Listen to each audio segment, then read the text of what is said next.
And since it is the end where we are heading towards, I hope we all are clear with all these words, like what is CO and what is POs and what is PSOs and BOs and all that, how to calculate it, what is outcome based education. I have gone through a list of eminent speakers, and I'm sure we all are much more familiar with all these terms. Okay, now the main point comes over here is, since we know what is it and how it is to be measured and all, last part which comes is how to maintain the documents for each one of them.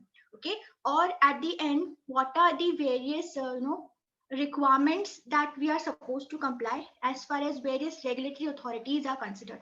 Okay, one thing which we should be aware about, that being in teaching field, we all belong to service industry. Okay, we don't have any tangible product in our hand, which will be acting as a brand ambassador out there into the market, that this is the specification, this is my product, and I'm going to sell it. Okay, we all are belonging to the service sector, where we are dealing with an intangible thing. Okay, and when I say when someone expects to be in the market with the intangible things of production, such as delivering the courses and knowledge industry specifically, the most important quality parameter for us is how precise we are in maintaining the documents with respect to what services we are providing it. Okay, not only it is important as a part of regulatory compliances, but maintaining the documents for every process that we are delivering, being in teaching fraternity altogether, becomes most important, because we are going to stand out there into the market to sell ourselves as an educator. Okay, when it comes to service industry, basically what is there in the minds of the customer is the perception about how the services are being delivered. Okay, we are going to be different from each other or stand out into the market as educators, when students or the other stakeholders in the society are going to perceive that we are delivering the best services or we are different from the others. Okay, the only way of carving the niche into the market out of whatever things we have is the documentation process that we have in our hand. Okay, since I already told you we don't have any tangible output in our hand, the only thing that we will have is this documentation process. The same documentation process will help us to improve the quality of the education that we are providing to our students. The same documentation will be helpful to us to make ourselves stand out into the market, where we talk about various accreditation agencies. That means we will be having some layout or chalk out plan in our hand, and the proof of the or the evidence is that we have delivered the services which is at the par with the excellence which is there out into the market, and based on which various regulatory authorities are going to grade us into the various grades, or they are going to accredit us with the various accreditation process in the nation or across the world. Okay, so it is well known saying that if it is not documented, it is not done. Okay, today the era is all about asking us how effectively or how quality aware we are, and when we come as a teacher, it becomes prerequisite and very important for us. Okay, so just 2 minutes we spend on why it is important for us. Okay, so it is not only the compliance for the various audits or regulatory authorities, it is also one of the important documents in our hand as an individual teacher, which is going to help us or aid us in improving the quality of our own education. Okay, so we just move ahead and try to figure out what it is. Okay, now we have studied what is outcome based education. Okay, so when we say that we are going to deliver an outcome based education, or we are focusing on this method of delivering our education to the students, three important aspects are there which are going to contribute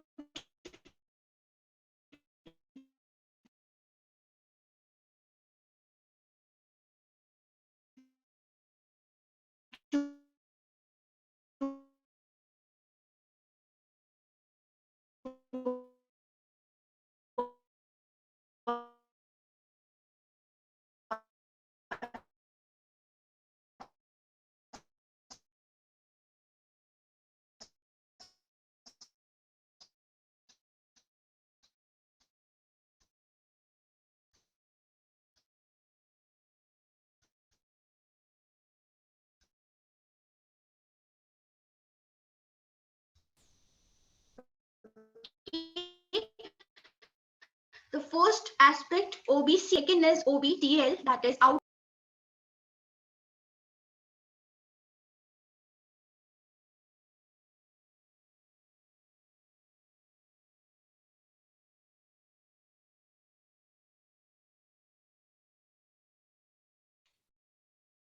Okay, am I audible there? I'm really sorry, there was some technical glitch in between. Are you all here? Am I audible there? Yes, ma'am. Now it is clear. Okay. In between, there was some technical glitch because which I was out of the session. Anyways, we are back here. And I was telling you that when we say that we have to deliver the outcome-based education, these are the three different factors which are contributing for delivering the outcome-based education. First is we have to keep a check on the curriculum. Second is we have to keep a check on the teaching learning method. That means traditional methods won't be helping us to go towards the outcome-based education. That means the way we are delivering it to the students. And third part is how we are going to assess the students or evaluate the students. And together, all three of them are going to contribute to something which is outcome-based education. I'm sure that we must have gone through all of it during our courses. Why I'm again insisting you to go through this slide is because these are the three areas pertaining to which we are supposed to maintain the documents. We need to have documents with respect to our curriculum. We need to have documents or evidences with respect to the teaching learning method that we are following. And third part is we need to have documents based on how well we have gone for assessment and evaluation so that this entire loop is being completed. Okay. We'll move ahead. In between, also you people can unmute yourself and stop me if you have any doubts in between. Okay. So herein, same thing when I say OBC, that means outcome-based curriculum. So here we are supposed to see whether on documents or on paper we have this strong curriculum or content or syllabus, whatever we call it, plus the overall ecosystem, that means the environment which is available for delivering this particular content. Okay. Next one is what is going to be the teaching learning method that I'm going to adopt. And last one is what is going to be the continuous evaluation system as well as, end semester evaluation system. So as we all are aware that when we say that we are going to assess or we're going to find out whether I have delivered the content and whether students have grasp those contents, we need to measure it. We must have learned how to measure CO attainments and PO attainments and so on. Okay, so when we say we are measuring the course outcomes or CO attainments, we normally divide it into the continuous evaluation, that is assessments, which is spread throughout the semester. And we also conduct the end semester examination, which is going to be the evaluation of the students, right? So we need to have documents pertaining to the same. Okay, what my plan today is, I'll be telling you what are the list of documents that we need to have, as well as I'll be sharing some ideal formats which has been used by most of the institutes who have been approved by NBA and all those accrediting authorities, so that we can have ready template with us which we can be using it. Okay, I don't think so at this level I should tell you what is the outcome, since we are at the end of this OB program, but still it is going to demonstrate the performance that establishes a program meet the quality standards of the profession for which the program is preparing its graduates. Okay, so basically outcome is nothing but we are going to demonstrate the performance for which the program is being designed. Okay, now these are the steps we should be having very carefully, because every step is going to demand some documents from us. Okay, first is what needs to be accomplished. Okay, what we want our students to do. Okay, that this step itself will have or demand some of the documents from our side. Okay, second is what do I need to learn. This is from the perspective of the students. Okay, whether the students who is entering in your class is aware that what he is supposed to learn. Okay, and how we have ensured that the student is knowing what he is supposed to do. Okay, so this is also one of the critical step where we as a teacher are being evaluated, that it's okay, you know what you want the class to do, but whether class knows what they're supposed to do, right? So it will also demand a document, definitely, that I can be able to, I should be able to prove that my students are knowing what they are supposed to learn in the class. Okay. And how I'm going to prove it, no one is going to believe orally when I tell. I need to have some evidences and a documentation process to back it up, whatever I'm saying. Next is, how do I know or demonstrate that I have learned? So this is from the perspective of the students, whether students know that, how will I come to know whether I have learned what I was supposed to learn? Okay, this step will also demand some document for us. Next is, what do I need to teach? This is from the teacher's perspective.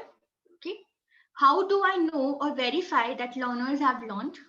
And last one is, how does society know that the learners can accomplish? Okay, that means this is a slide pertaining to the outcomes, which is insisting us that these are all the questions that we need to answer to someone. Okay, some of the questions are there which are targeting our own self. That means these are the questions we have to pose our own selves. Okay, some of the students are with respect to the students, some of the questions are with respect to the students, as well as some of the questions are with respect to the society or the stakeholder or the accrediting authorities. That means a very simple process that I want to teach and learner wants to learn. Okay, but what I need to teach, what learner has to learn, whether he is knowing how much level he has learned, or whether I am in the position to prove that this much amount of the content my student was able to grasp, and whether I am able to prove the entire teaching learning process to the society out there that these are the things which we do in the class and this is how we proceed. Okay, so for each and every step related to the teaching and learning, especially with the outcome based education, I need to be asking these many questions, and answer for all these questions are hidden there in our documents which we are supposed to see ahead. Okay, now the next slide is outcome levels. Now we must be thinking that what is the relevance of talking about this slide, outcome levels. This slide is telling us that what should be the frequency of generating those documents which are required. Okay, frequency of those documents, that means at what duration am I expect to produce that particular document. So when it comes to program educational objectives, that is, or outcomes, that is PEOs, we are supposed to produce the documents with respect to PEOs a few years after the graduation. That means if your student is passing out, say for example 2021, then the documents which are pertaining to the compliance of PEOs are supposed to be produced some year later. Sometimes it is 4 years, 3 years, 5 years, depending upon what our institute has decided. Okay.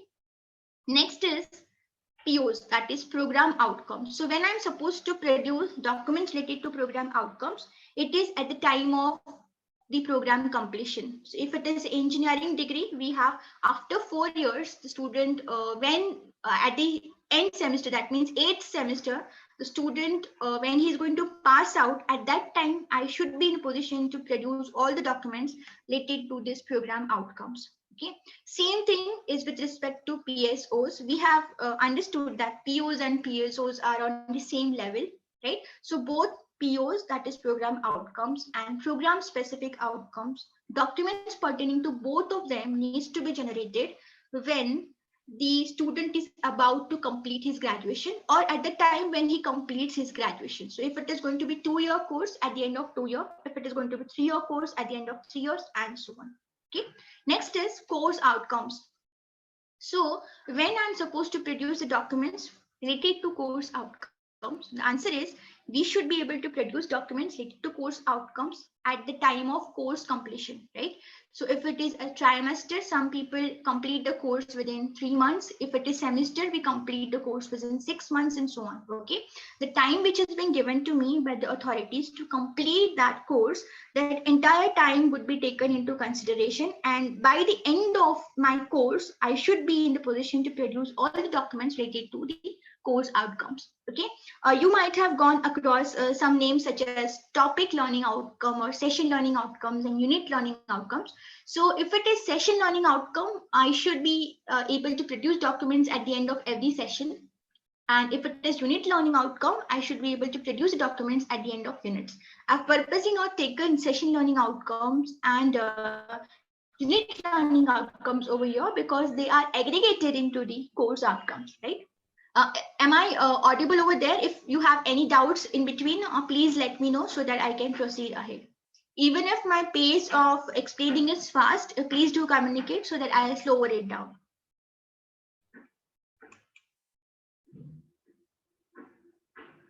Okay, fine, great.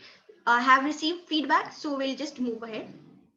Okay, this is the slide which will tell us what we are supposed to do and where the documents are to be produced. Okay, so we have this circle which we all are aware about: plan, do, check, and act.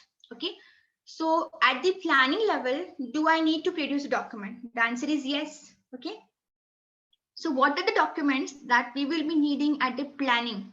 Okay, when we plan, that means before we go and deliver into the class, prior to that, what are all documents that I need to have in my hand? Okay, so in the planning stage, I need to have documents with respect to PEOs. What are the program outcomes, or what are the program specific outcomes? What are the graduate attributes? Okay, next is, before I enter into the class, I should be aware about the session plan. Some people call it teaching plan as well.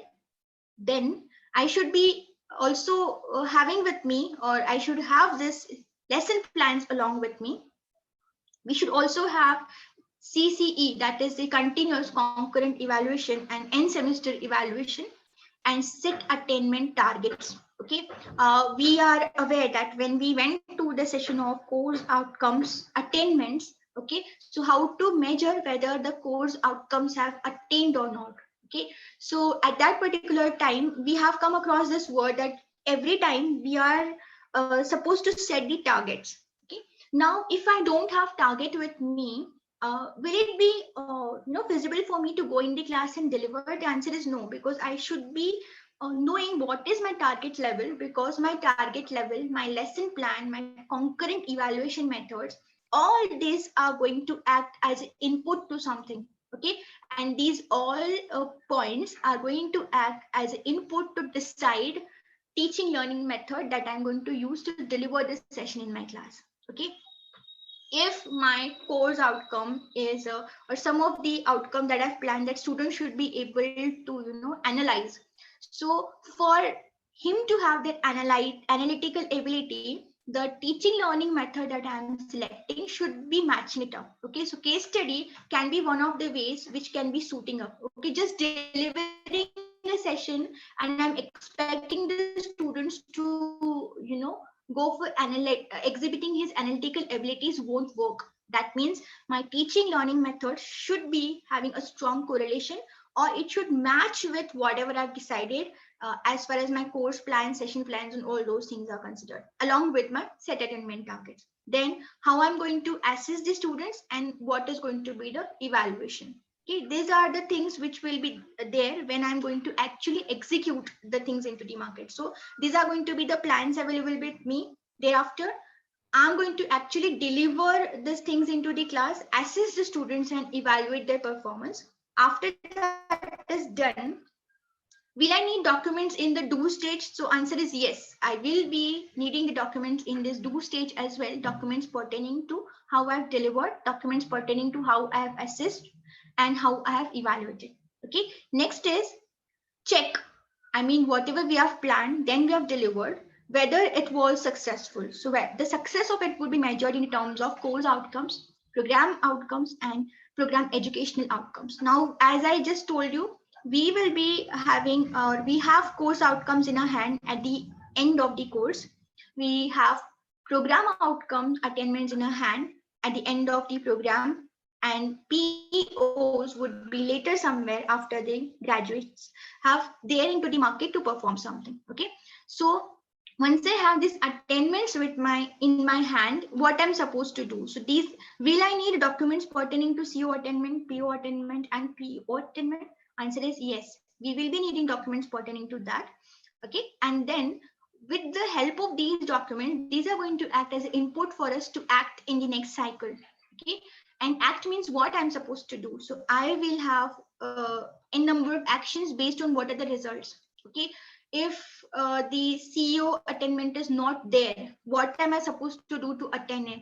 Okay, if it is there, how I can go for strengthening my COs, how I'm going to go for strengthening my POs, how I'm going to bridge the gap in between what my targets were and what I've actually done. Okay, the remedial courses or the teaching learning method modifications, because these attainments are going to give us a clue that where we lagged or what went wrong, and to improve where we lagged and what went wrong, these are the various things that we may go for changing in. Okay, we can modify our assessment, we can modify the evaluation pattern, we can modify the teaching learning methods, and we can do whatever things possible in order to see that whatever we have targeted is being achieved. If it is not achieved in this cycle, we'll make an effort to do that in the next cycle.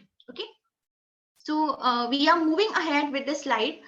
This slide was there to help us out that at what stage I'll be in need of producing the documents. So I will need documents right from planning till the action part. Every phase will demand me some different set of documents, and all the documents that we need to produce it with the various frequencies. Okay, so the program and course outcomes content, that means specifically if we talk about OBE and documents, the topic which I'm assigned with is COs, POs and POs. So what sort of broad heading I should have with me? So we should have list of program outcomes, we should have list of course outcomes.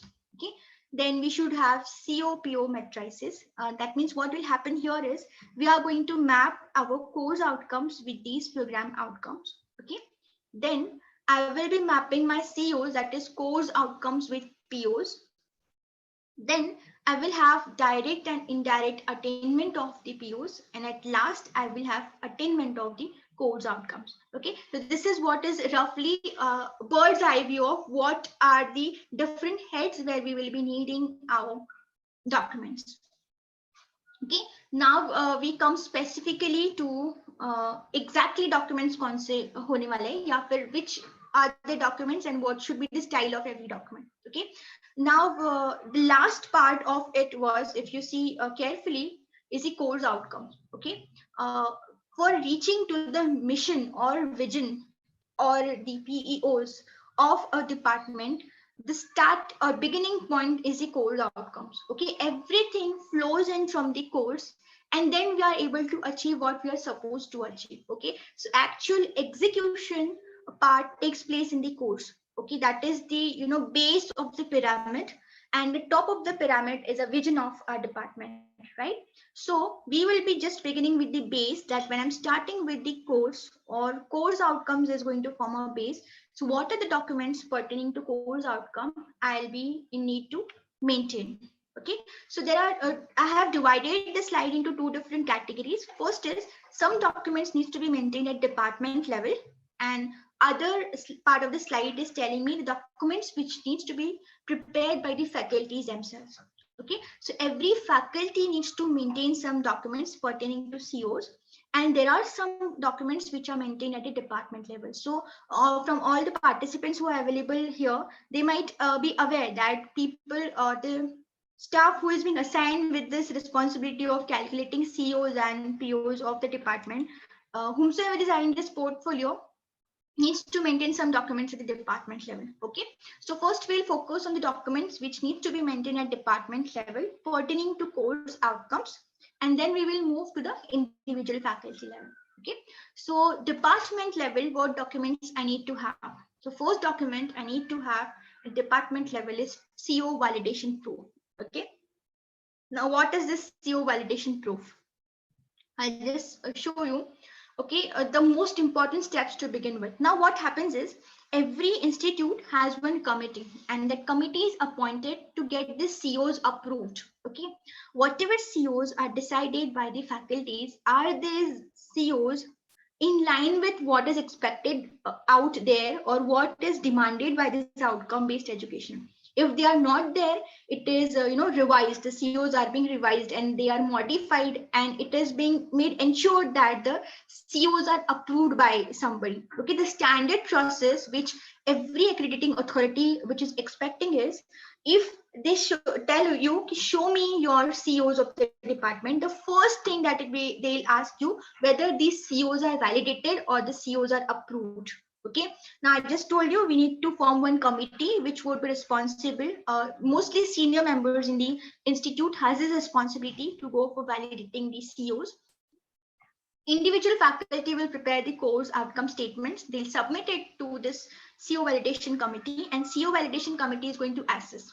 So on what basis the CO committee should be assessing whether the CO should be approved or not? Okay, so these are the 6 things, or we can say checklist with us, which we can use to see whether the COs can be approved or not.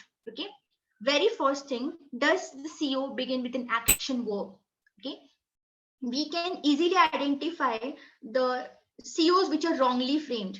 If CO is wrongly framed, the base of the pyramid itself is going to be weak, and whatever process that you're going to execute throughout is going to be worthless. Okay, so most important thing for us is to ensure that our pyramid, the base of a pyramid, is strong and correct. And to make ensure, we have to see that every sentence or every course outcome sentence which is framed is error free. Okay, in order to see whether it is error free, we should be having this checklist with us. And first is, we have to check whether the CO is beginning with action verb. Now, normally what we do our institute is, we have all these 6 parameters horizontally placed and course outcomes vertically placed in the columns and in the rows, and in columns we have these all 6, and we just go for tick mark. So whether the CO is beginning with the action verb, so tick mark yes or no. Okay, next is the CO stated in terms of students' performance, right? Most of the times we come across the sentences which are not student oriented, and outcome based education strongly suggests that whatever we want to deliver in the class, it should entirely focus from the learner centric perspective. Okay, so rather than the teacher centric perspective, that means if I write that students should be able to understand, it won't work. Okay, so whether I have written my course outcomes from the student performance centric is going to be the second checklist. Third checklist is going to be, is the CO stated as a learning product? Okay, that means rather than in terms of the process, whether he is able to demonstrate. Okay, student should be able to create, he should be able to demonstrate, he should be able to explain. Okay, there should be some outcome into it. Okay, some product should be coming out of it. Next is the CO stated at the proper level, generality, and relatively independent of the other COs? That means we have to check it's clear, concise, and readily definable. Okay. Next is the CO attainable? I mean, taking into consideration the student's background, as we have learned about this outcome-based education, right? So before we go and decide all these things into the class, or we decide the targets and we decide what level I want the students to perform, first basic thing is I need to analyze what my class is all about, right? What is the level of the students? What is their background? What is the prerequisite which is required for the course, and so on. So after checking on my students' level, then I should be able to justify whether this CO is attainable. Okay, unrealistic expectations, if you put in the COs, it will never be attained, which will create a lot of pressure on the faculties itself, strain, and it won't serve a purpose of effective delivering, because we need to match our delivery exactly to the expectations and the capacity of the students. So that is what is being checked with the help of point number 5. And last one is, are you using words like, such as, different, various with respect to knowledge elements? Okay, it should not be done actually. Okay, for example, we say that students should be knowing various methods of analyzing a project. It is not precise. So these are the words which should be definitely avoided while framing this use. So the first documents which a department should have at the institute level, that is validation of the COs, And for validation of the COs, we should have such checklists with us. And once this checklist has approved the COs, then our CO validation process is completed. Next is we should have list of COs, all the COs in our department. Okay, that is going to be at the department level by collecting CO statements from all the faculties, then validating all the COs, approving them, and preparing the list one by one for all the courses for that particular batch. Okay. Next part is mapping of COs to the POs. Now, should the mapping be done at the department level? Answer is definitely no, right? This mapping of COs to POs would be done by the faculties, but it should be aggregated at one place where we are going to call it as the CO-PO correlation table. Okay, I'll just move ahead. I don't think so I should discuss here because we might be aware about how to frame the COs using the Bloom's taxonomy, right? Okay, so this is the list of the COs that we have. Okay, after that, next part is we are going to map our course outcomes with the program outcomes. Okay, and these COs, POs, once they are mapped, then they all are being assembled. You can see that we have averaged it out. No? That means this particular course 101, whatever name of the course model, here we have taken accounting for business decisions. Okay, so this averages are being done at the end. What we have done is we have correlated our course outcomes with the program outcomes. And then the third table which we are observing here, this table is maintained at the department level. Okay, now course outcomes are framed by the faculties. They are approved by the validation committee. Once they are approved, then faculties are supposed to map their course outcomes with the program outcomes. And once they are mapped, then at department level, all these are being aggregated at one table, and table number 3 is called as PO-CO correlation table. Okay, so we just are going back to tell you where we are. So we have completed with the CO validation proof. Then we have collected the list of all the COs. Then we have prepared a correlation table where all the COs are mapped with the POs. Okay, and then we are supposed to define the CO attainment process. Now, what is going to be the way or the method used by the department to go for measuring the CO attainments? Okay, so herein next is process for the CO attainments. So I should have a document with me at the department level, which will explain any third party that what is the way in which I'm measuring the course outcomes of my department. Okay, so for example, we are going to evaluate the student for 100 marks. And out of the 100 marks, we are going to go for having this end semester examination, which is going to be over 50 marks. Then online examination, that is MCQ for 20 marks. And then we are going to go for internal assessments. So concurrent assessment that we're talking about, and that internal assessments will have these many options available with the faculties. Okay, so they can go for case study, they can go for class test, they can go for open book test, group discussions, and so on. Okay, this is not the standard format. This can be customized based on your process, your own institute's process. But it is very important to have this document which will explain how are we going to move ahead for measuring attainment of the course outcome. So what is going to be the bifurcation of the marks? What is going to be the frequency with which we are going to do? For example, end semester examination is done once in a semester. Then online examination would be done once in a semester. Then internal assessments or concurrent assessment or continuous evaluation, there are various words to be used for the same, that is spread across the semester, right? So we have to tell what is the frequency with which we are going to go for measuring.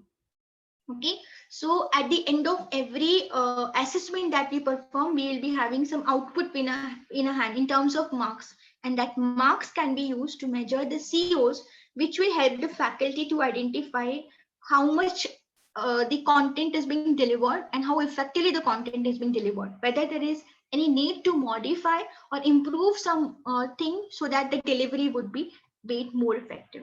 Okay, so that is the process of these course outcomes attainments. This is how we go for measuring the course outcomes. I'm not specifically focusing on what is going to be the measurement method and so on, because we have already covered that previous somewhere. Right? My job is to tell you what documents we need to have. So we need to have documents with respect to attainment process that we are going to use for the COs. Okay, and next is we'll just move back. Okay, so we are clear that at department level we'll have the CO validation proofs. Next we'll have CO list of COs. Then we are going to have the correlation tables. Then we need to outline the process of CO attainments. And then at last, we should maintain the records of attainment of all the COs in our department. Okay. So this is how we can go for maintaining the records. Okay. For example, this is the batch 1719. All the codes that we have enlisted here, 101, 102, everyone has different style of it. Okay. So we have, this is a table which we use for recording the attainments of the COs. Okay. Now, number of the students appeared, number of students scoring greater than the average points, then percentage of students greater. Then we are going to record their attainment level. Okay. Then we know that we are going to give these scores when it is going to be the course outcome, and if it is not autonomous university, for example, if we are affiliated to some university, then at that time we have some weightages given to the university examination and some weightage to the internal evaluation. Okay, so based on that weightage, then we are going to calculate the attainment. Then we are going to compare the actual attainment with the target level, and at last we need to see what is the status, whether we have met the target or not. Okay, now why is it important? Because here we are not closing out. Okay, this is not the last document, because if I find that some of the COs are attained, next time I have to improve that COs. Okay, whenever next cycle begins and I'm told that frame your CO or decide your target levels, I should have this document with me, what happened last year.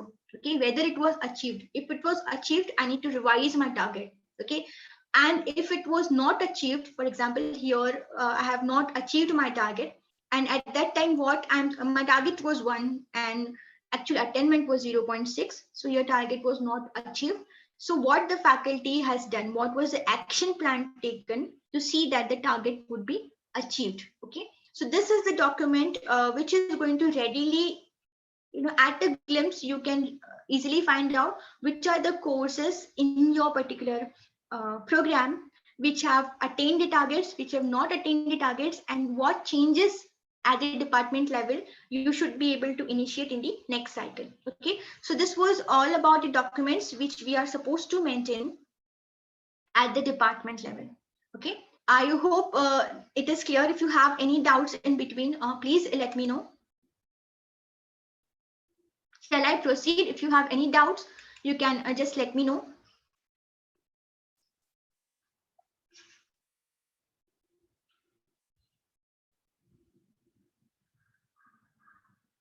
You can even type in a chat box so that I can proceed ahead.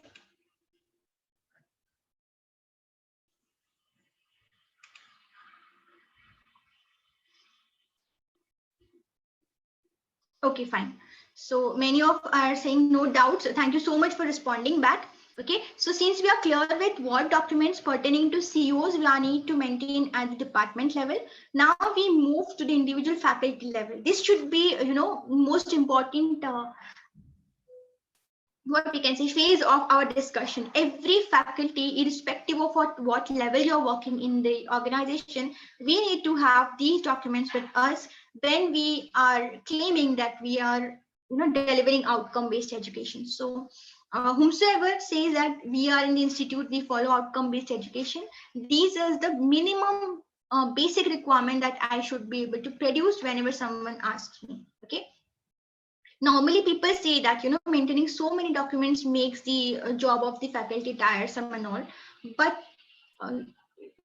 delivering without any plans and delivering without any vision will not help. Okay, identifying the students needs, understanding what I'm supposed to do, whether it is matching with the targets, these all are the documents which are there for your own improvement. Okay, even though as a faculty we feel that it will create a pressure on our, it is unproductive activity or time consuming activity, so it is straight away no. Okay, it is not at all the time consuming activity. It is a preparatory stage, and you will realize how magical these documents would help you in becoming an excellent teacher if you follow this religiously. So religious maintenance of these many documents with you will help us to evolve as a faculty itself. So we have to be little more attentive for this session, at least, or for this part of the session where we are focusing on documents pertaining to COs at the faculty level. Okay, so first is CO statements, we have already talked about. Okay, then syllabus content, that would be if you're autonomous, you are going to design your own curriculum and the contents. You should also have the proofs for that we'll talk ahead when we go, we'll move ahead. But as far as COs are concerned, I should have CO statements, I should have syllabus content, and based on the CO statements and the syllabus content, I'm going to frame a teaching plan. So what I'll do is I'll just show you a template or a sample teaching plan here. Uh, and in the teaching plan, one document itself, we have covered first 5 points. That means the same teaching plan or session plan is available with me, which is covering all the points from point number 1, that is CO statements, syllabus contents, session plan or delivery plan, then mapping of COs or POs to PSOs, and justification sheet for mapping of COs with the POs. Now we'll see what it is that. Okay, just with the help of this, just hold on for a minute.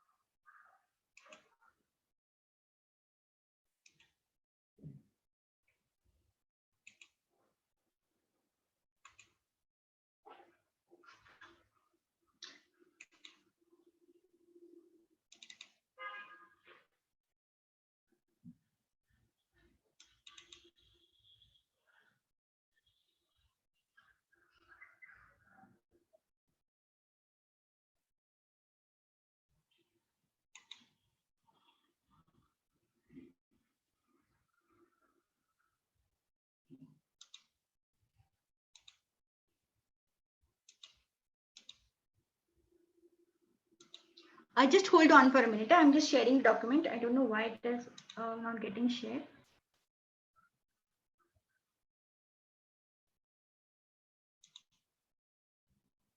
Is the screen visible? Yes, ma'am. A Word document, right? Okay, yeah, Word document. Is it visible now? Yes, ma'am. Okay, fine. So this is one document that we need to maintain at the faculty level as far as our COs are concerned. Okay, so this is a sample teaching plan, CO and PO mapping, and its justification sheet. So you'll see at the content number 1 here, we have specified the course outcomes. So we have given the number to all the course outcomes. Then we have tried to match it up or balance it up with the Bloom's levels that you might have already learned as far as the part of OBE. Okay, so we have matched up our course outcomes with the cognitive abilities such as remembering, understanding, analyzing, applying, evaluate, or create. Okay, so we are moving right from the pyramid, understanding level, remembering level, to the creation level. Okay, so we are moving ahead with every CO as far as learning levels are being considered or Bloom's level are being considered. Thereafter, we have framed the statements for the course outcomes. So these are just example of how for example, explain meaning, importance, and structure components of Indian financial system. Okay, students should be able to interpret financial news and formulate the opinion thereon is the evaluate or a create stage. Thereafter, the sources from which we are supposed to deliver our course content, the textbooks that we are going to ask students to refer. Thereafter, the reference book that we are going to use. So we should have in our session plan not only your course outcomes, but we should also have specified the sources which of the information which you're going to use for delivering our course contents, right? So, and then next is going to be detailed teaching plan. So we have this session number here, then the date of planning. Next is unit content. That means what I'm going to cover in session number 1. What is going to be the date of execution. Then in our institute, we follow this. It may vary, but minimum bare things which should be there is, you can skip this pre-reading material, but you cannot skip this activity or teaching method and relevant COs. Okay, now I'll tell you why is it so. Because when I deliver some content in the class, I should be able to refer it to some or the other COs. Okay, and if it is not matching any of the COs, that means it is not required to be taught in the class. Okay, because I have my pre-specified course outcome statements. I want to teach these things to the class. And if whatever I'm teaching is not matching to any of my course outcomes, that means it is irrelevant to teach that particular topic. So every topic that I'm going to deliver in the class will be definitely mapped or related to some or the other course outcomes. So here I've specified that my session number 1 is, matching to CO1 and CO5 for this course. So CO1 and CO5 I've already mentioned. CO1 is talking about remembering and CO5 is talking about evaluating or creator. Okay. Based on that, we will be going for activity or teaching methods. So what we say that teaching learning methods, a pedagogy that I'm going to use. So if I post this pedagogy correctly, it will match or carry all 3 of them together. Okay, if I'm saying that I have to deliver it at level 5, and for example level 5 is evaluating or analyzing. This is the CO which is telling us that students should be able to analyze. And if I use pure chalk and board method, it won't help the students to evaluate. So I should be able to relate some method of teaching where he will be able to develop his evaluation skills or analytical skills. So here we have used case studies. Okay, what I mean to say is that whatever course outcomes level that we have defined, matching to that course outcome level, whether I have used that particular teaching method when I'm going to deliver in the class, these are the things to be done. What we do at Institute is we also insist students for going a pre-reading. Okay, so before students come in the class, we expect them to have this pre-reading sessions so that delivery becomes more effective, and then they can go for applying and have some background knowledge so that they will be able to evaluate and so on. That is not a part of discussion. A part of discussion here is that when I say that faculty should have one basic document, that document will have their course outcomes listed. It should be most preferably attached with the cognitive abilities or Bloom's level. Next is session learning plan. Every session I should be in position and plan in advance that how I'm going to deliver this session. How I'm going to deliver this session will depend upon what CO I'm targeting today. Okay, because targeting the CO and the teaching learning methods are strongly correlated with each other. Here, if it's mismatched, then you won't be able to attend the CO irrespective of how effective teacher you are, right? So this is one of the document which will help us to introspect ourselves. Normally the habit is that you just pick up the topic and go in the class and deliver. This document will not allow you to do that. Okay, before stepping in the class, if I have just look at that what am I supposed to deliver today or what is my target CO today, then I'll be able to properly justify the method that I'm going to use, and then I'll be able to achieve what I'm supposed to achieve in terms of the outcomes or attainment levels, right? So this is what is being done for all the sessions that we have planned. We use videos and lecture, quiz, different methods that you're going to go for using. Okay, written test when it is being planned, all of them it is going to be there in this session learning plan. I'm just scrolling it down because the things are same. I just want to take you here on this slide. Okay, the next thing that every faculty should have is mapping of its COs with the program outcomes. Okay, so when I say I'm going to map my COs with the POs, we know that we map it or correlate it with high, medium, and low. That is 3, 2, and 1. And if it is not at all getting mapped, I'm going to leave it blank. Okay, so the task is being given to the individual faculty. Now, why the task is given to the individual faculty? Because we know what we are going to deliver. We know what we have decided to deliver in terms of the CO statements. and whether we are contributing to the attainment of the PO. Okay, now I'll just take you a little back. What we are supposed to do as an institute is we have to go for attaining our vision, but our vision is dependent on mission. Our mission is dependent on our program educational objectives, that is POs. Our POs are dependent on our POs, that is program outcomes or program specific outcomes. And attainment of that program outcomes or specific outcome in turn is dependent on my course outcomes, right?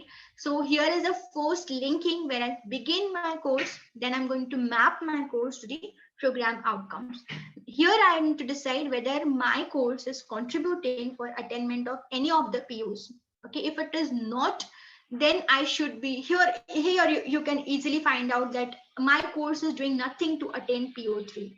Okay, next time when I'm going to frame the syllabus, I have to think about what is that thing which I can include in my syllabus so that I can contribute something for attainment of this PO3. The ideal is where the COs of your course, that means your course should be called as ideal course when it is going to contribute to all the requirements of the programs, and this is going to be continuous process altogether. Improvements would be there as and then the cycles would be passing on. Next step is justification of the COs for POs. Just correlating CO number 1 to PO1 won't suffice the purpose. Okay, why I'm saying so? Normally, it is being left sometimes to the faculty that whenever you are called, you should be in position to tell. But we recommend that you should have the written document for that also. Why I said that my CO number 1, that is 306.1, is contributing at 3 level or is strongly correlated or is highly correlated with PO1, because concepts of financial markets will enable learner to apply their knowledge for the financial decision. Now herein I have not given the list of all the POs and all the COs because that is not our point of discussion. Our point of discussion is that whenever I'm going to go for correlation, for every correlation I need to have some justification with me. And this table is called as justification table for CO and PO mapping. Okay, I have mapped it, and wherever we see that strong correlation, some correlation is there, then need to justify. If the correlation is not there, there is no point in justifying it. There is point in improving. So, okay, so we have seen that all this. Just hold on for a minute. We'll just move back. Is there any doubt to anyone in this document?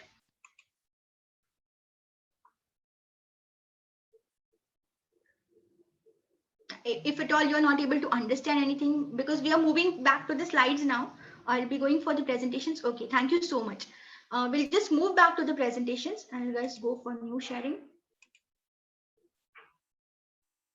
And we are going back on our slides itself. Okay, so herein we are back. So we have seen that with one document itself, we can suffice the purpose of all these points, that is CO statements, syllabus content would be there. Your session plan will be there. Then, I mean, the way in which you're going to deliver, then mapping of COs with POs and PSOs, justification sheet would be there. That means one document itself will suffice the purpose for all the planning level activity. Next is your assessment and evaluation plan. I need to go again back. Okay, now this is what is how I'm going to deliver. Next is the way I have teaching plan with me, I should also have the assessment plan with me. I'll just share the sheet just a minute.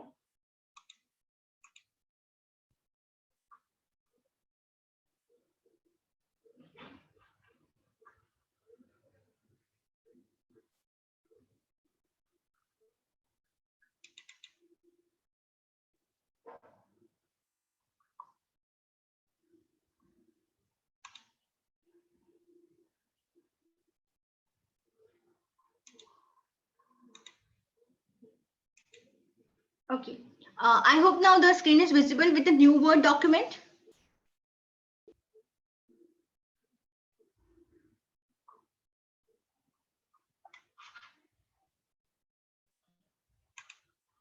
Okay, fine. So the next document that we are going to see after the teaching plan is going to be your concurrent evaluation plan. Okay, how I'm going to assess the students throughout the semester. So the main point which we should be worried about over here is what is the assessment method, how much marks I have assigned to it. That means on how much points I'm going to evaluate the students. And next is what is going to be the relevant CO. Okay. And when I'm going to plan and when I'm going to execute would be the normal planning part over there. Most important thing for us is to have a list of various components that you're going to use for the assessments. Okay, this should be planned well in advance before we begin with our semester. Okay, there is also reason for that, because as I told you, first slide that we were talking about, that I should know what the student should be able to do, as well as student should also be knowing what he's supposed to do. So this is the plan that we are going to share it with the students. Okay, now regulatory authorities don't only ask us to prepare this plan and keep it with you. We are supposed to communicate all the plans that we have with the students wherever it is possible. For example, it is always advisable to share your teaching plan with the students, because a teaching plan will share the reading material, the reference books, the relevant COs, the evaluation methods, and everything that the student should know, that how the faculty is going to deliver a course to us when the activities are planned, and so that students will be prepared for contributing himself or participating 100% in the class. At the same time, students would be more worried about this document, as well as evaluators also would be worried about this document, that what are the various methods of evaluation that we should follow, when the evaluation is going to take place, and it is going to target which of the COs. Okay, so the target relevance to the COs for every evaluation method is most important. Then we'll go ahead for the next point, which is going to be rubrics. Okay, I'm not going back on the slide here. I'm going to go back on the one more document, which is the rubrics document. I hope we are aware about this word called as rubrics, right? Okay.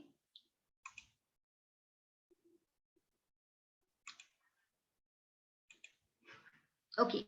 So rubrics documents, it is nothing but a bifurcation of how you're going to evaluate. For example, my one of the component in the concurrent evaluation plan is assignment. Now, students should know that out of 10 marks, how much marks he will score and on what basis we are going to evaluate him, right? So this is a basic rubric for the assignment, that student is going to submit the assignment and I'm going to give him 10 points on that assignment. I should be able to give him, I mean, before the semester begins, we should give the students all these rubrics, that these are the parameters on which people would be evaluated, so that students will prepare and come and they'll perform better, and it will help for attainment of your own COs, and your entire teaching learning process would be enhanced. Okay, so this document is not to be kept by the faculty to himself, but these documents are to be shared with the students.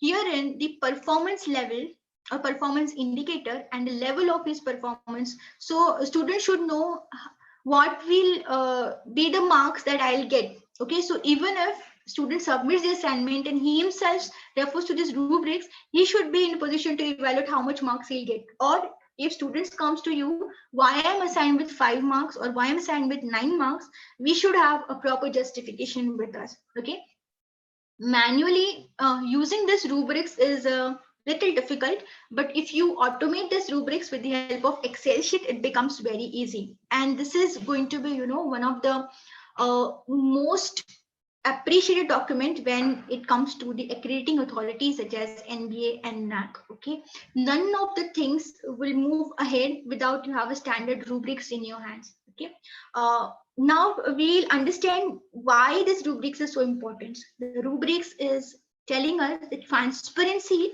with which the assessment process goes on in your organization. Okay, the assessment process, because based on the assessment process, we are showing the attainment of our COs.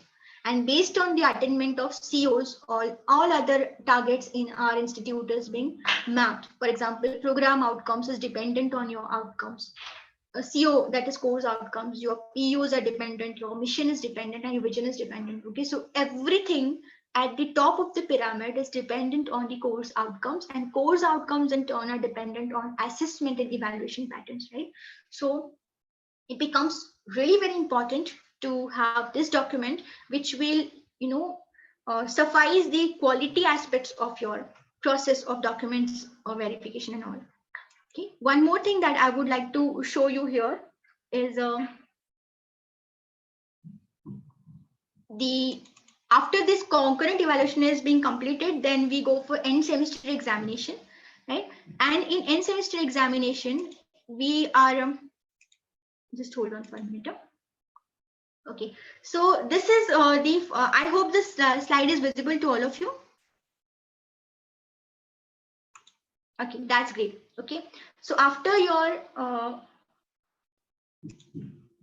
concurrent evaluation is over, the last part of your course delivery or course evaluation is going to be end semester examination. It can be also in semester examination. So whenever you're going for written examination, this is the format of the question papers which is being suggested by AICTE. So if you just visit to the AICTE and their handbook for the evaluation and question paper setting, we will come across this pattern. Okay, so we specify question number here, then we write the questions. This aspect is really important. We have to specify the marks for each question. Then we have to map it with the Bloom's taxonomy level, that is at what level this question is. Okay, then to which CO it is being addressed to. For example, I want to show the attainment of CO1. So if I want to show the attainment for CO1, I should definitely have some assessments or evaluations based on CO1. And where I'll find it out, I'll either find it out in my concurrent evaluation or I'll find it out in the end semester examination. Okay. Now, this itself is going to be one of the control check to your own question paper. Okay, based on the statements that you're using and based on the level to which Bloom's taxonomy level to which it is mapped, we will be able to assess the quality of the question papers. Okay. Now, there is also one way where people go for auditing the quality of the question papers. Now, how the auditing happens? Auditing happens based on how you have framed the question, at what level you have framed the question, and whether that level actually matches with what you're supposed to achieve. For example, if we are saying that students should be able to Bloom's level 6, that means he should be able to evaluate or create something. So whether the question is matching to the level 6 or not can be easily paced out. So this is one of the standard documents for framing the question papers as well. Okay, so herein it is rubrics also, as well as it is a mapping also, as well as it is a question paper also. Rubrics in the sense that student will come to know when he is going to score 1 mark, when he is going to score 5 marks, and so on, right? If you have any doubts, please let me know in between. Okay, so herein we have discussed the most important aspect of the course file or your course. We just move back here to the presentation slide. All right. Okay. So we have seen that what individual faculty should have. So you should have a teaching plan. Only having teaching plan won't suffice as purpose. His teaching plan will have the CO statements, the contents, mapping, and justification. He will also have the assessment and evaluation plan.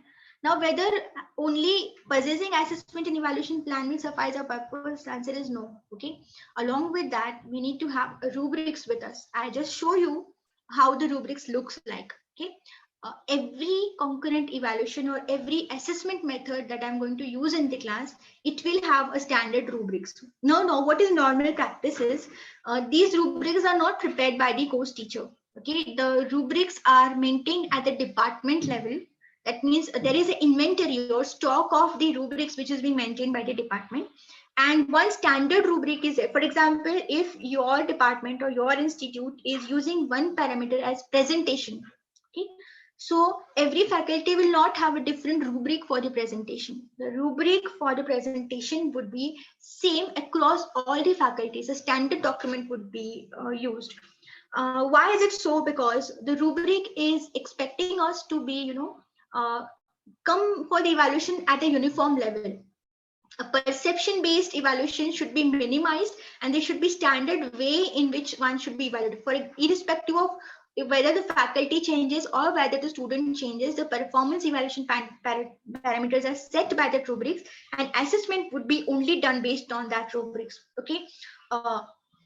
Why is it so? Because all the outcome based education philosophies are expecting us uh, to have a transparent assessments, to come with the reality whether student actually has gained our skills or not. Okay. And that should be done biasness, that should avoid biasness, perception based, and the quality of your assessment should be enhanced. Okay. So the only way to standardize your assessments and enhance the quality of your assessment is to follow proper rubrics. Okay. And for following the proper rubrics, you need to have a proper document. The way I told you that our COs should be validated by some validation committee in the department, at exactly in a similar way, there should be a committee who is going to validate your rubrics. Rubrics would be standardized. It should be maintained as the inventory, and as and when new methods of evaluation comes, every method of evaluation should have one standard rubric, and same rubric should be used across the faculties, across the courses within the department, so that the quality of your assessments can be trusted, or it can be enhanced basically. Okay.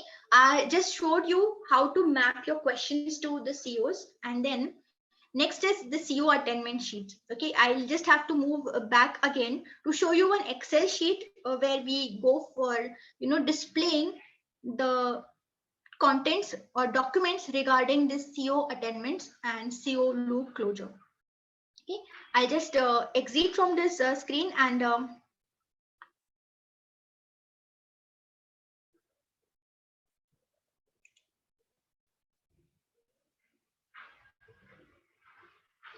take you to the Excel sheet once again. I'll just see whether it can be opened, but I don't know what is the issue. It's not getting opened there. Okay, fine. No issues. I'll just take you back to one Excel sheet where we will be understanding how to maintain, or what should be the template for document for showing the attainments of the COs. Okay, as well as the CO loop closure sheet. Now, what is this CO loop closure sheet? Sheet is nothing but if I have achieved the CO, what next, and if not achieved the CO, what next. Okay, this loop closure of COs is going to help all of us for one of the criteria in NBA, which is continuous improvement, that is quality of continuous improvement. Okay, and continuous improvement, how you're going to justify in your organization, is based on this loop closure sheet, which is being maintained by all the faculties whomsoever are delivering courses in your department. Okay. So we'll just go ahead and have a look at this Excel sheet. This is how we, try to maintain the documents related to your CO attainments.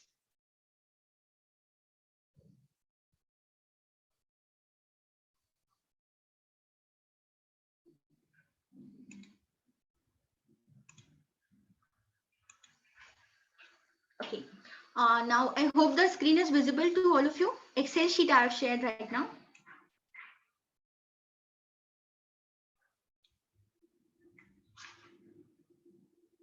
Just hold on for a minute. I'll just check the chat box.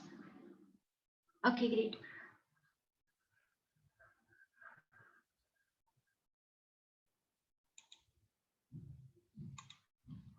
All right. So since some of the participants are saying yes, I'm assuming that sheet is visible to everyone. Okay. So now the next part is you have delivered, you have, taken the exam based on the rubrics you have evaluated, based on the question papers you have, mapped your questions to the COs and all. Now, what next is I have to measure whatever I've done with respect to my teaching plan and all, whether I've attained that or not. So attainment will happen based on the results of two things. So what are the two things of the results we're expecting? Results from your concurrent evaluation, that means the internal evaluation assessment that you're going to take. And second is results of your in-sem and end-semester examinations. Okay, numbers or the performance of the students for all the assessments and evaluations that you are going to conduct throughout the semester. All of them now will be helping us to calculate our course outcomes or course attainments, or we will be able to tell the people or tell ourselves that this was the level of the attainment of all my COs or POs, or where we are lagging in all those things, right? So the input for all of them is going to come from the performance of the students.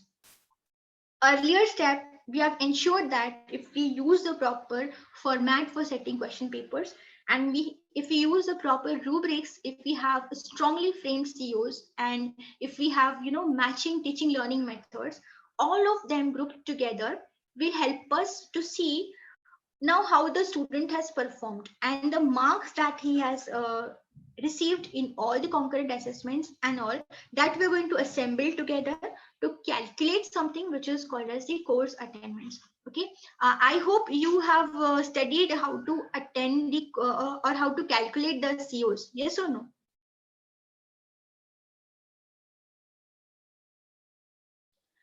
We have learned, yes, so CO attainments that we have studied. So I'm just showing you how to maintain the document for that CO attainment. Okay, so we normally do or it is expected that we do it in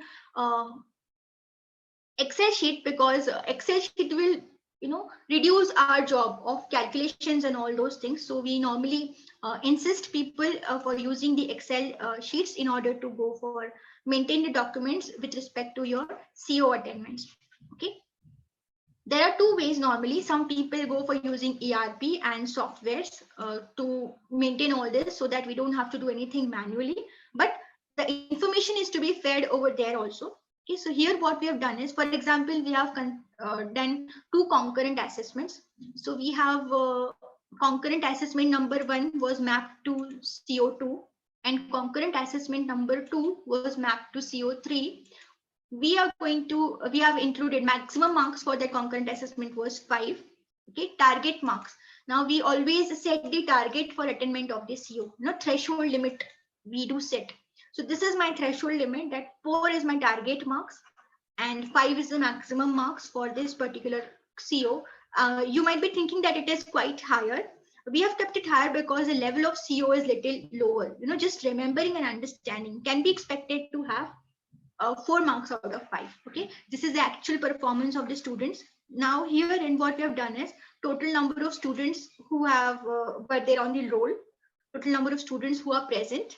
Okay, total number of students who were attempted that particular question. The target value was having 80%. So how many percentage of the students, number of students above the target value?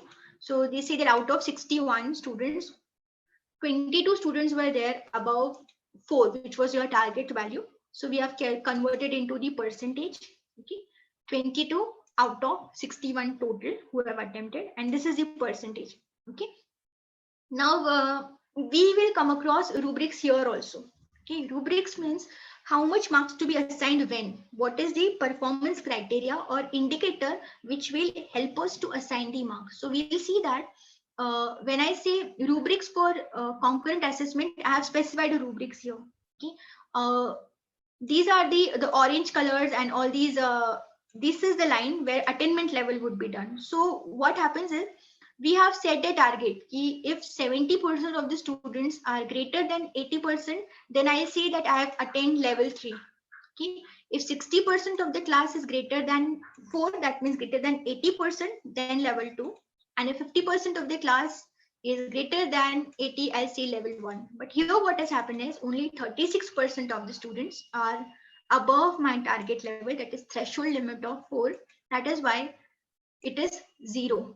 Okay, so the best practice is, whenever I'm going to give the marks and whenever I'm going to calculate the COs, normally people feel that CO should be calculated at the end, but CO will be calculated every time after the assessment that you're going to conduct. For example, if you plan 5 assessments in your semester, after every assessment, you will be in position to measure the COs or CO attainment. It should be done and it should be also communicated to the students, because you will, as a teacher, be able to identify that this CO needs to be concentrated more. As a teacher, if I come to know after conducting this CO that this is 0%, I mean level 0, So it is not the fault of the students. Maybe some methodology is incorrect. Maybe they are not able to understand, or teaching learning method is not suitable, or my audience is of some different style and I am using some another style of teaching to them. Then these can be improved further, and see that I will be able to achieve the CO1 later by improving the other delivery methods throughout the semester. Okay. The same thing I have recorded it for CA2, that is second concurrent assessment. Marks of the students, my target limit and the threshold. Okay. Thereafter, we have seen that in semester examination, end semester examination, what we have done is we have straight away pulled out the marks. For example, in end semester examination, targeting for CO1, I have the questions of 10 marks. Okay. Out of the 10 marks, my target level is 50% or 5 marks. And then I'm going to calculate the same, how many percentage of students are above. Here it is 53 of the students, so percentage is 86, and this is my rubric here. Okay. I'm showing you this Excel sheet because I'm telling you that what sort of information every time I need to give, so that I'll be able to justify the attainments of CO and going for its improvement. So this rubrics is must, my threshold limit is must. Okay. And if we set the question papers in the style which I've shown you, it will be very easy for us to stress that for which CO how much marks were dedicated. Okay, so total 60 marks were there, out of which student has 13 marks. So I will show the level of attainment. So here, whether it is 3, whether it is 2, whether it is 1 and all, we know how to calculate it. Okay, I will not go in calculation parts basically, but every time I should be displaying this rubrics for every assessment. Now we should note that this rubrics, that means the target level, whether it is 50%, whether it is 80%, whether it is 70, 60, 50, whatever this proportion or the target, is left either to the faculty or it is being decided by the department. Now it depends upon what is the policy which is being used by your institute. It will vary. Okay. Most of the time the targets are being given at the discretion of the faculties themselves, so that they will be able to give justice. So this is what is all about the scores for the CO and the CO attainment. So if we maintain the document in this format, basically we will have CO attainment for each student as well as for the whole class. Okay. So overall attainment, how much it was, whether it was below the target, above the target, and all. Okay. One more important thing I would like to tell you over here is there is also indirect method of attainment of the CO. You might have learned about. Okay. Direct attainment means I'm going to be dependent on the performance scores of the students for internal assessments as well as for the external assessments. But indirect means we are going to conduct the course exit survey from the students, and based on the results of the course exit surveys, we are going to calculate the attainment levels here. So this is the rubric for the feedback from the students. Okay. So if students 70% of the class is having feedback of 2, I mean we tell them to rate the various COs, that whether they are able to do that or not. So rate it on the level of 3, 2, 1 and 0. So based on the students feedback, we'll be able to calculate this. So but as far as document point of view is considered, we should have the rubrics for feedback as well. Okay, so this is what is the rubric. So one thing which we noted here is that for every CO attendance,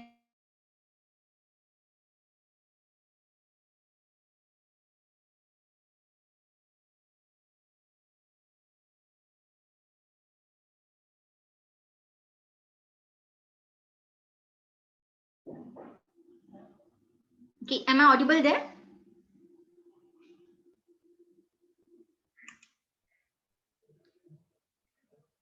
Internet connection is unstable, it's showing me.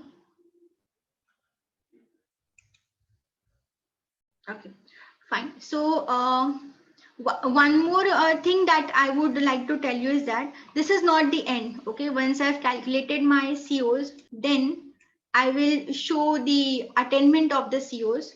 Okay, CA1, CA2, CA3, whether in CA1 I have attained my CO1, whether in CA2, whether in SEM, NSEM, these are all the sheets which would be auto calculated when I have these Excel sheet with me. Okay, and at the end, one more sheet is going to be there with us, which is the loop closure that I was talking about. Okay, the CO loop closure, which I was talking about, is I am going to calculate my CO attainments. Okay, so whether it was 0, whether it was 1, whether it was 2, these are the attainment levels for every evaluation parameter in SIM exam, end SIM exam, CA1, CA2, whatever it is, right? So after placing all the attainment levels, I will calculate the total direct attainment level, total indirect attainment level, and the final attainment level. Okay. Now herein we have set the target of this use. Now setting the target is again at the discretion of the faculties based on the previous performance and all. So if my target is 90% of this, I have attained 91%, gap is 1. Okay. This particular two or three rather columns are really important. What was your target, what was your achievement, and whether there was a gap, and if there was a gap, what action we were supposed to take. Every faculty should have this document at the last page of his course file. Okay, when entire process is being done, when you're going to close your course files after the attainment, this is the document which is being coming at the last stage. I started the session with one slide, which is planning, then doing, then checking, and then action. So till this point, CO attainment, it was checking, and now this is action. Okay. So if we have not attained the target, minus 34, so we are lagging behind. The target was 80, I've achieved 46. Okay, so minus 34% was the gap. So what we are supposed to do? So this faculty has written increasing examples and practice questions will suffice the purpose. Okay. Next is some faculty has same faculty for one more CO. She has written that pedagogical change should be there and case study and participation will be included. So identification of the gap through the CO attainment level is not completing our loop. Our loop will be completed when we are going to infuse these things over here, that what is the action plan. Okay. Now the next question is whether I should leave this blank. If I've attained my target, or we have achieved our target, should we close it? The answer is no. We should go for strengthening this use. If you achieve this, increase its quality, strengthen it more, or do some activities to keep it intact, because every time your audience and students are going to be different. Okay, so accordingly we have to keep on doing this continuous process. So the same thing is going to go in the continuous improvement of your institute as far as teaching, learning, and outcome based education is concerned. One of the most critical documents that we are supposed to prepare. And herein now we are going for last step, which is calculating of the program outcomes through your course outcomes. This particular course 103, we saw that it is going to have a correlation with the POs.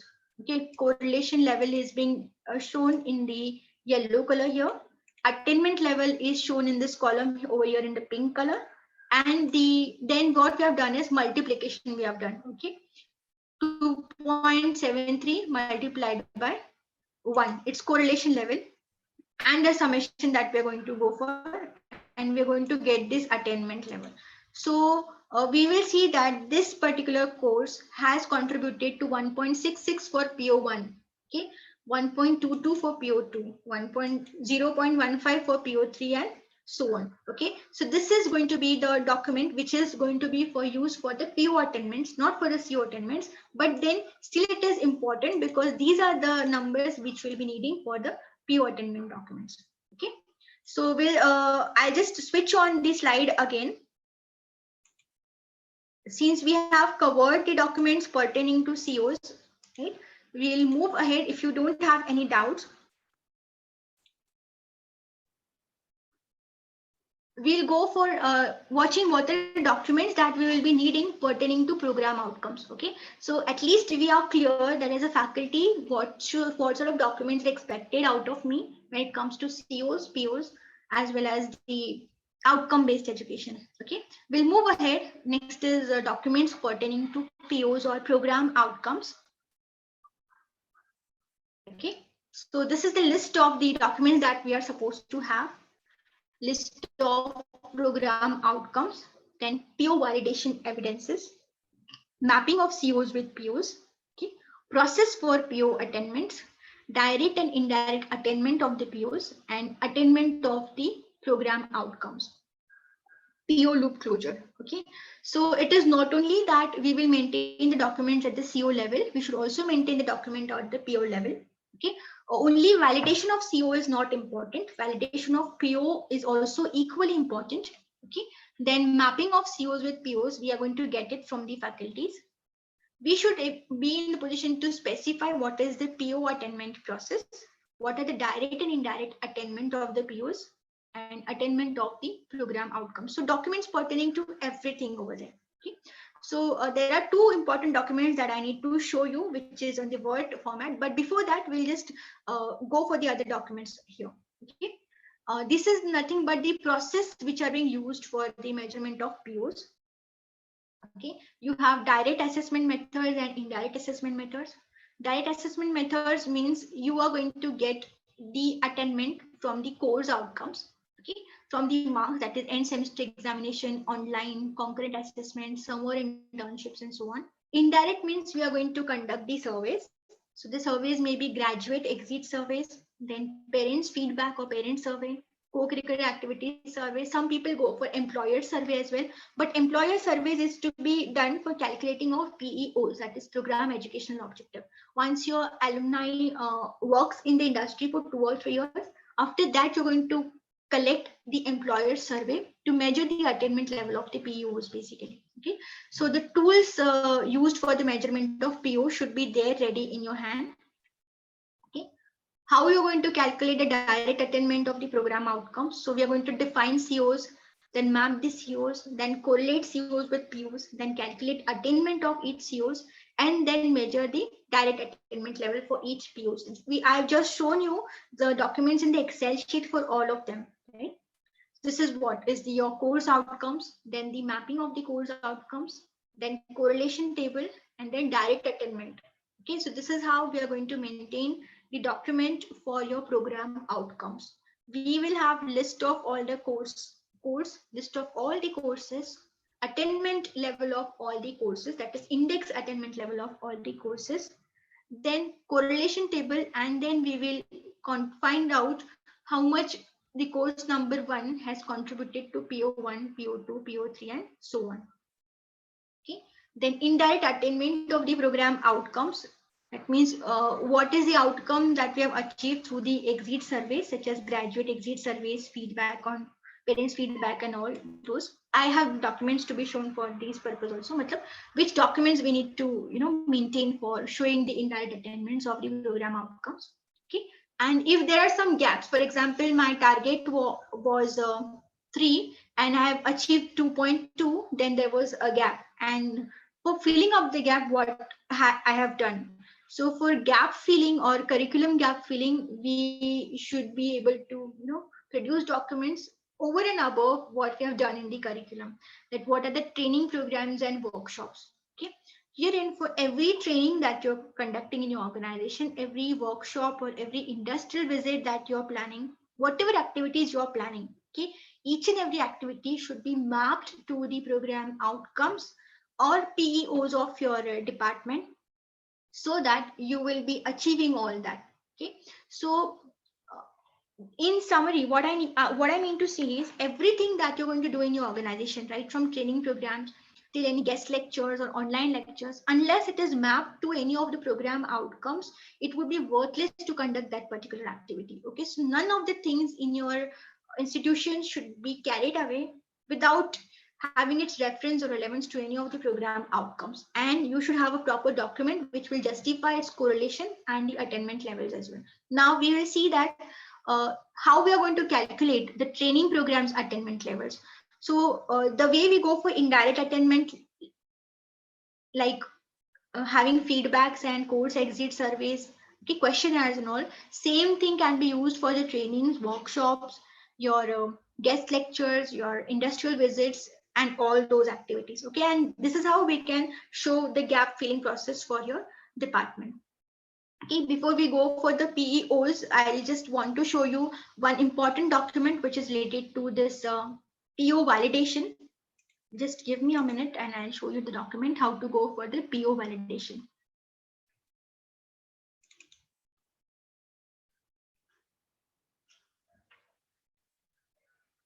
There are so many documents. If you want, I will share the templates with all of you. You just demand, and I'll be happy to share these all templates with you. Just hold on for a minute.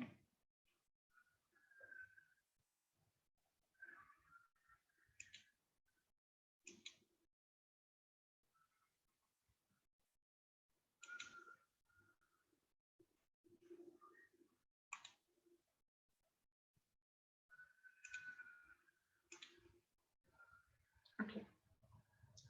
I hope now the screen is visible to all of you. I have shared one more screen, which is helping us for this validation of your program outcomes, that is POs. Okay, so the rubrics developed to validate the POs, we use this word rubrics everywhere. Rubrics is the structure or the performance indicators and performance level metrics that we have stated, in terms of which we have to supposed to evaluate the performance. So how good your PO is, or whether the PO is strong or weak, that should also be validated the way we did it for the course outcomes.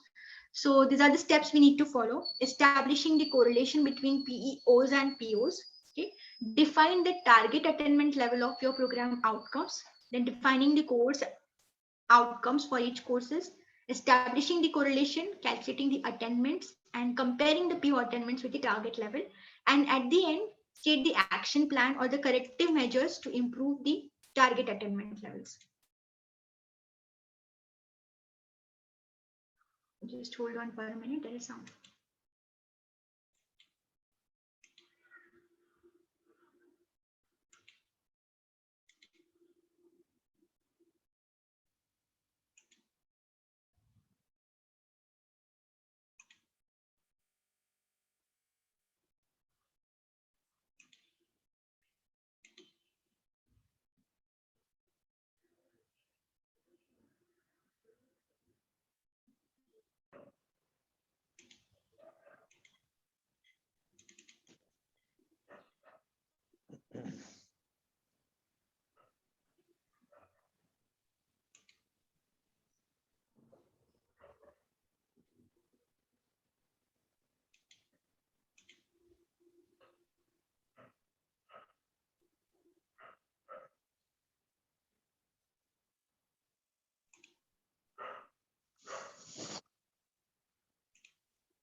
Okay.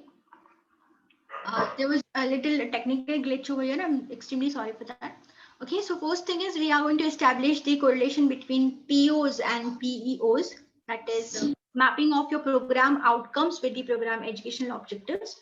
Okay, thereafter you should have your target attainment level of the POs. Okay, you might have learned all this in the calculation part, but this is a document that we need to maintain. We are going to set the criteria for the assessment, that how is your PO statement. Assessment methods are proper to program objective statements, whether your PO's assessment findings, thereafter use of results and actions. Okay, this is the most important rubric to go for validating the performance or quality of your POs, that is program outcomes. Okay, so if your course outcome statement is clearly focused, then it is excellent. If, and when you're going to call it as excellent, when you're going to call it as good, when it is going to be satisfactory, and when it is going to be unsatisfactory. Okay, so your assessment methods, whether they are appropriate, whether your assessment findings are appropriate, what kind of data analysis tools you people are using, if you are using questionnaire, whether the questionnaire was having validity reliability test conducted, and all those things are included in this matrix. Basically, this matrix is going to help us to decide how effectively your POs are being designed, and the process of PO implementation in the organization goes on. Okay, so PO achievement matrix, what is the set target value and what is the achievement level. Okay, thereafter this is the achievement level that you're going to get it from the PO attainment sheets. Last step is your very important, which is state the action plan or corrective measures to improve against the gap. Okay, so for example, a target level is 1.8, attainment level is 2.24, observation is attainment level has been reached. Okay, What is the action, assignment, and numericals are incorporated with the regular lectures, and students are inspired to participate in the technical events. Normally, it happens that whenever we identify that some or the other PO attainment is lagging, we have to trace it back and we'll identify some or the other course who has failed to achieve that particular PO. Okay. So for improving the PO, we cannot do at the institute level or department level. For enhancing the quality of the POs, whatever we need to do is to be done at the course level itself. Okay, here we need to go back and trace to which course we are going to give these particular actions with. I have forgot to specify the course for which we have suggested this action, but ideal thing is we need to specify the courses also for which we are, suggesting this action. For example, increasing assignment in numericals cannot be done for all the courses. It should be done for the course who failed to achieve this particular program outcomes or PO1. And it can be identified with the help of your compiled sheet of CO attainments and the PO attainments, which I have just shown you earlier 10-15 minutes back. Okay, so this is how we are going to record the attainments and the observations for every CO, which will tell us some or the other. For example, at a compulsory training internship after 6 semesters is to be done, non-traditional manufacturing courses to be included. So these are all the action plans that you have to specify when we talk about recording the attainment levels of all the program outcomes. Lifelong learning. These are all the POs and PSOs that we discussed. So for every PO, we should have some document which will be, specifying these things. Now we'll go for one more document, which is how to record the PO attainment. So document pertaining to the PO attainment level. So this is the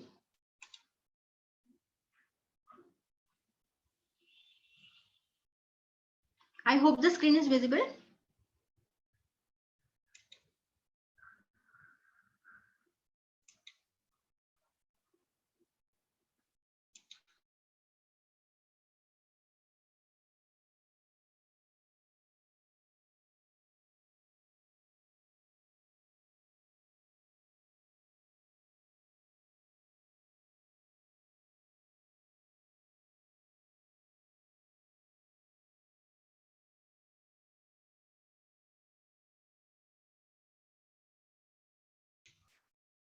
Okay, am I audible now?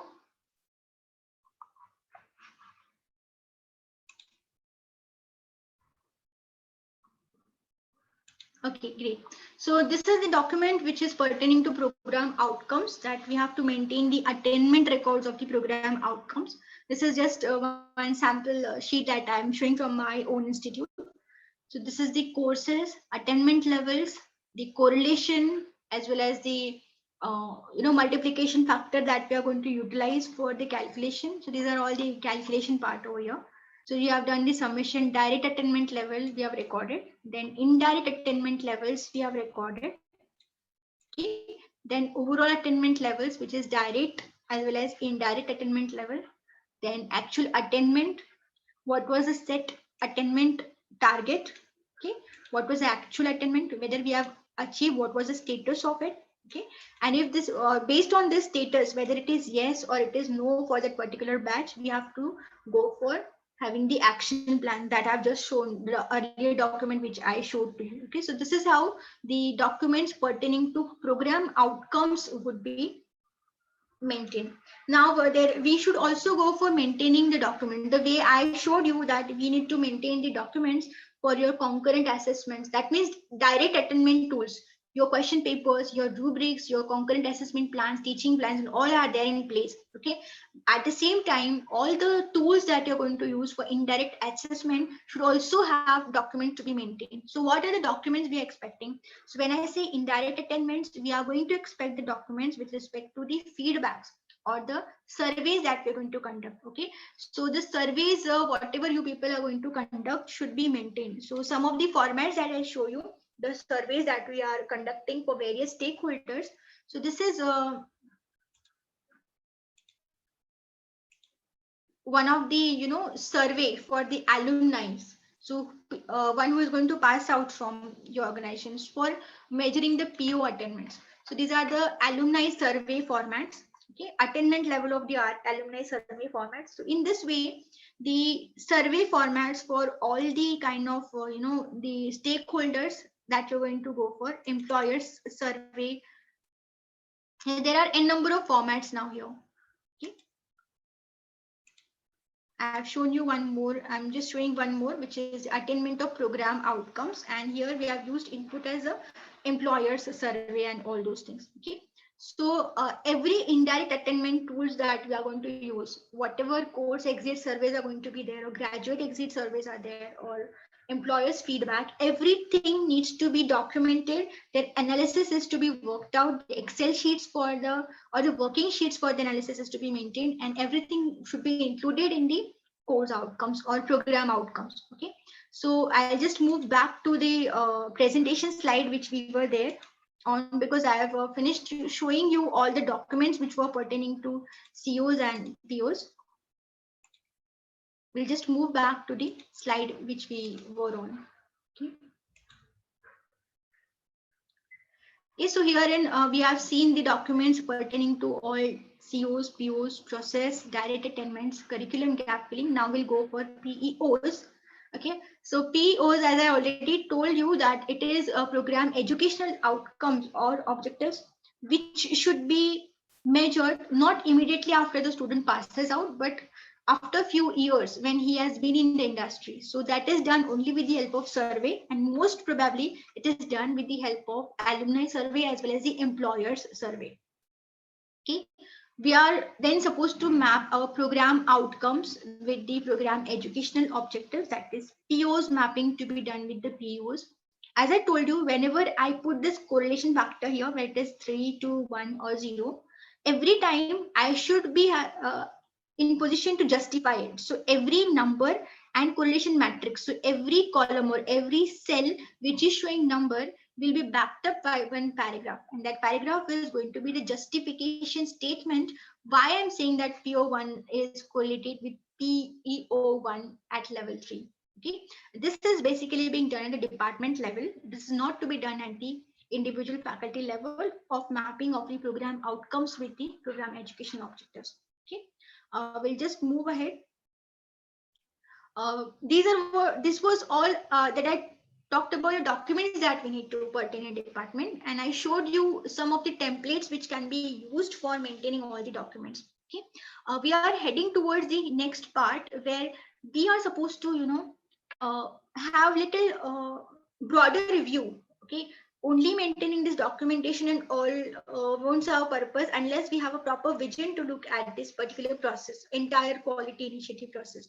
Okay, so we have to focus on the intended learning outcomes. What is the teaching learning method, whether we are going for formative assessments or summative assessments. Okay, what kind of skill sets and values that we need to infuse in our students. So what is the intended learning outcome altogether? Okay, every institute has its own niche. Every institute has its own values and principles, and they have their own uniqueness for which they are standing out there into the market. Okay, so the process and the documentation, all those things will vary. I mean, the contents will vary, the formats and the demand would be same from the stakeholders. But depending on what our institute wants, what we want, where we need to stand, and what we want our students to do, based on that, your entire process or this cycle of documentation will move ahead. So the basic things that we need to always identify is your program educational objectives. Just now I told you the way we need to validate your COs. Okay, we need to validate your program outcomes, how strong the statements are.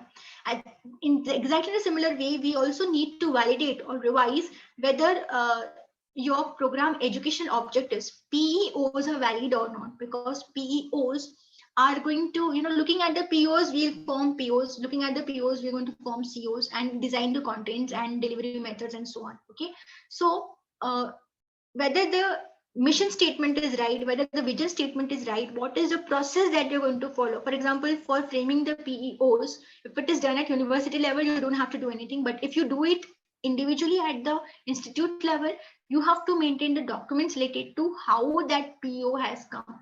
Okay, your board of governing meetings, your strategic allocation meetings, the strategic plan of your institute, Thereafter, your communication with the stakeholders, the employers, the society, parents. That means we have to document or record the communication pertaining to the how you have evolved, how your PEOs have evolved, or how your vision statement or mission statement has evolved. Some of the institutes, they maintain the recording of all the meetings that we conduct, because through these meetings then we come to know that yeah, this is the statement or this is the keywords that we have identified for a mission statement, and then we are going to frame a mission. Okay, so right from the minutes of meetings of a governing body to your strategic plans, your all communications with your stakeholders, and all those things would be a part of documentation process. Okay, I have not devised this told you a specific format to be followed, because maintaining the minutes of your department will have its own protocol the way we are going to maintain. The only thing that is to be kept in mind is once we finish with this PO loop closure or PO loop closure, that is not the end. Okay, all your communications with all the stakeholders with respect to evolving the keywords and your mission statements and all those things needs to be taken care of. Okay, when you design the program outcomes or program educational objectives, we need to consider the diversity of everything. Okay, that is your learners. They are coming from different backgrounds, so you have to consider all of it. Every ecosystem of every institute is going to be different, because it is going to be designed, or it is going to be derived out by the local culture, the kind of students that comes to you, and all those things needs to be taken consideration. So how properly you are evaluating in which ecosystem you are into will also serve one of the greatest quality initiatives tools that you can have in your hand. So taking care of diversity in learners, diversity in knowledge, skills, and attitude combination, attainment targets, teaching learning methods, assessment methods, evaluation methods, and all those things. I'm sorry, excuse me. Water, please.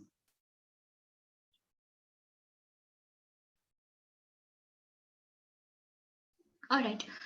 So here in learning styles of your learners, thereafter, one thing that we have already learned when we went for OBAs, the traditional teacher-centric learning will not work. We have to focus on student-centric learning. So we should not be in the center. We should be, at the corner somewhere.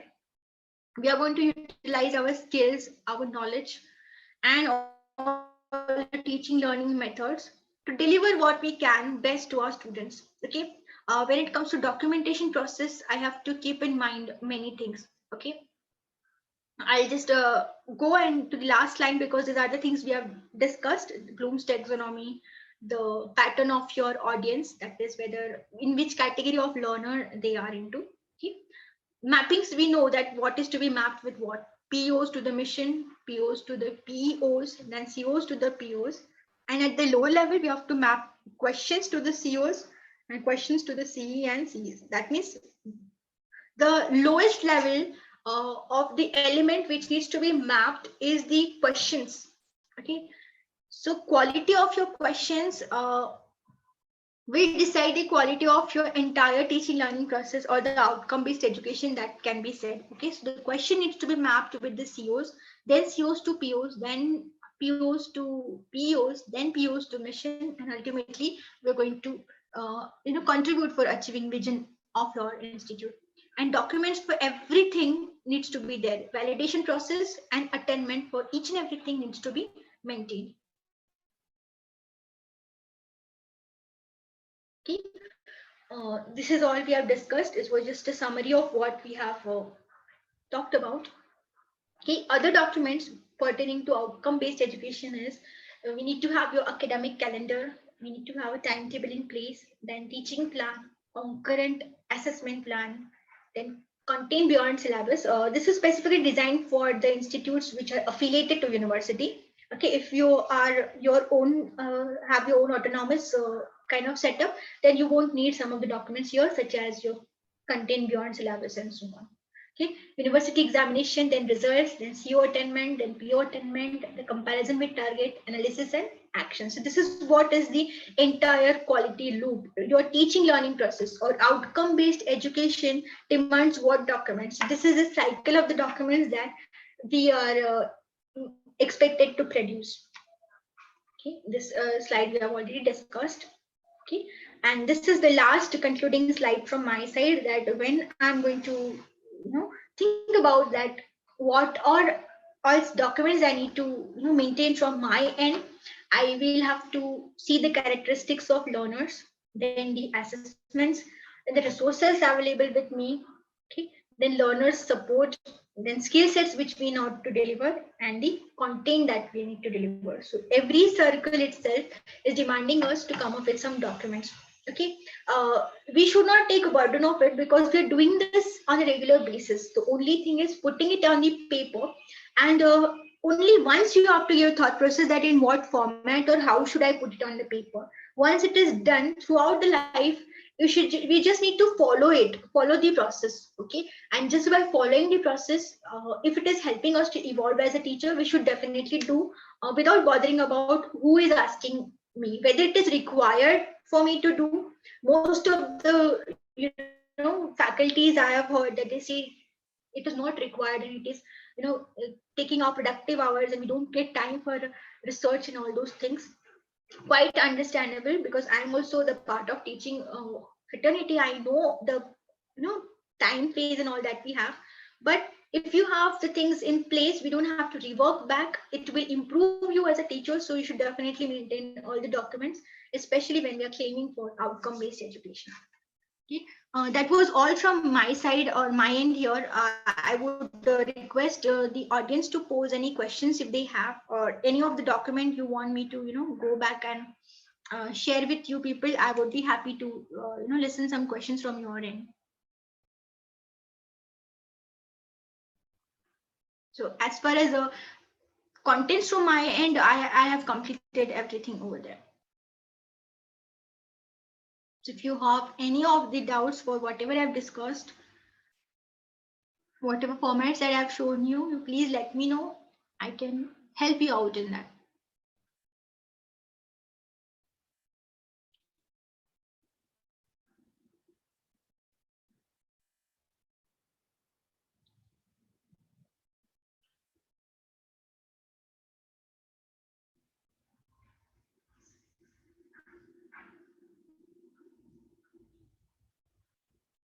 I'm just moving slides back to the point where we started. That will help us to, assemble and give a thought process on what we have done today.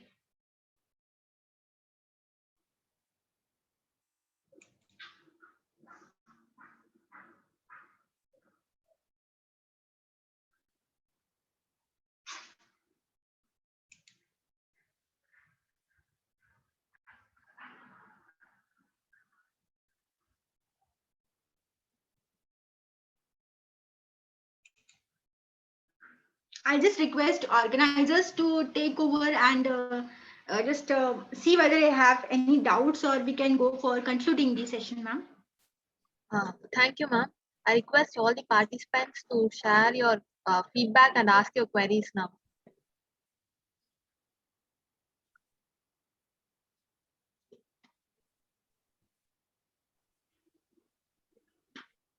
You can share your feedback through chat box and ask your queries too.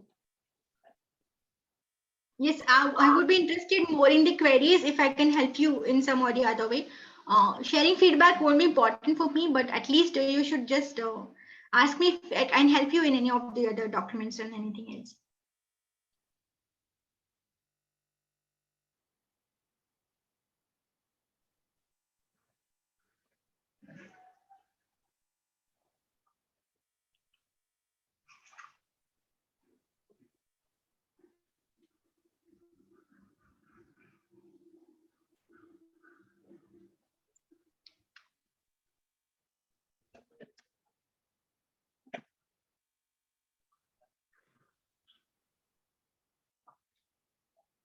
Okay, ma'am. Okay, no issues, ma'am. On behalf of Velamal Institute of Technology and Department of Computer Science, I wholeheartedly thank thank you for the wonderful session and presentation, ma'am. Thank you so much, ma'am. Thank you Thank so you, much. ma'am. It was a great organizing from your end as well. I would like to thank participants for being patient and getting. I hope the session would be fruitful and help you for the documentation process. Thank you so much, ma'am. Thank you, ma'am. Okay, thank you.